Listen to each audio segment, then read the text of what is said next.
All right, man. So Pittsburgh back in the news for the NFL. They were shaking up the headlines today. They made a trade with the Miami Dolphins. The Pittsburgh Steelers have now acquired Jalen Ramsey, defensive back, and tight end Juno Smith in a 2027 seventh round pick for Dolph. In exchange for giving up Fitzpatrick, our safety.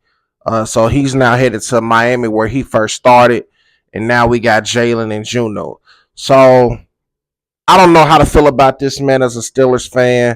Uh, Jalen Ramsey, man, let's be real, man. He's on the decline. He's on the back end of his career. He's been getting burnt a lot since he left Jacksonville.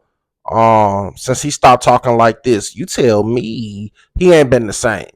So I don't know, man. It's like, why you adding all these older players? You need to get as many young people as you can. You would think, but I guess it's for veteranship, and also we got Darius Slay. So we do have two veterans at DB who are have championship pedigree. So maybe Mike looking at it like that. Far as Juno Smith, I'm not mad at that acquisition. As a matter of fact, I think it's decent. Now, it was rumored that uh, the Steelers was trying to get Pitts from Atlanta at tight end, but it didn't work out. And Arthur Smith, the offensive coordinator, he has a lot of familiarity with Juno from Atlanta, and he's a very solid tight end, and our tight end core in Pittsburgh is deep. We got Pat Frimmer at the number one. Then you got Darnell Washington, who is, I think severely underrated. I don't even think Pittsburgh utilizes him the way they really should. I can only imagine if Darnell played with like Tom Brady. But anyway, that's another story. He can block, and Juno, he can do some of everything on top of, he can catch. He had a great year in Miami. 111 targets, 88 catches.